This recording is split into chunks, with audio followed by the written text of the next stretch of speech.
इस तरह की समस्या। अब नारद जी उसी नगरी से गुजरा और ब्याह के गीत बहुत बुंडे हो हैं, आम आदमी में प्रेरणा हो जाए।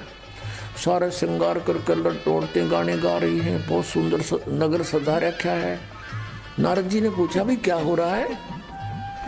वहां बताया नागरिकों ने कि भाई यहाँ एक राजा की लड़की बहुत सुंदर है, अप्सरा आई है, समझो ऐसी है, और उसका विवाह हो रहा है।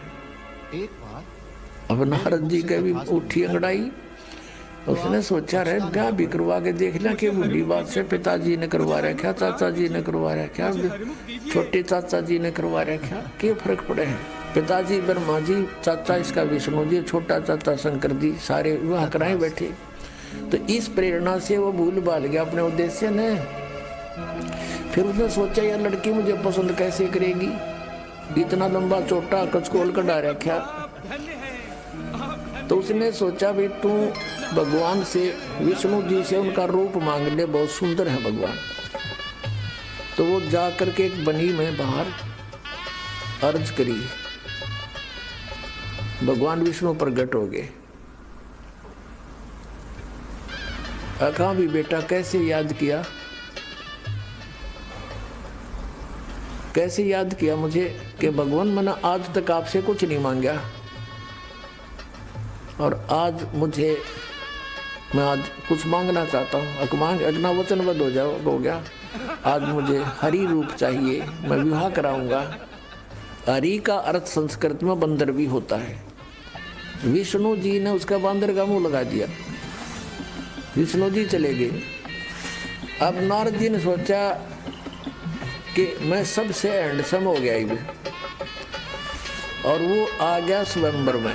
स्वयंवर में चेयर रखी हुई थी, सभी राजा महाराजा जो भी विवाह कराने के इच्छुक थे उस पर बैठ के विराजमान हो गए। अब नारद जी भी बैठ गया जज के कुर्सी पे। अब लड़की आई माला लेकर, वरमाला। अब जो ही वो नारद के पास आई तो कति सोच लिया था आते बनेगा काम। अब वो लड़की उससे आगे गुजर गई, आगे निकल गई। उसने सोचा लड़की का ध्यान नहीं पड़ा दिखा। अब वहां से उठ के खाली कुर्सी और थी, वहां जा बैठा, आगे भी दर्शाओगे जब दिखूंगा।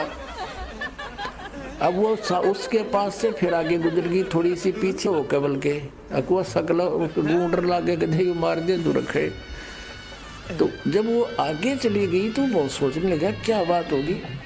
उसके पास में एक बैठा था, ने बोला भगत अपनी शकल देख। वो शीशा दिखा, पानी दिखा कटोरे में, अपनी शकल देख कर तू क्या हमने डर लगे न हो रहा, तू छोरी लड़की सोच के हमने डर लगा तेरे थे। जब उसने देखा तो असल अपने जल में सूरत, ओ तेरा गजब हुई हो।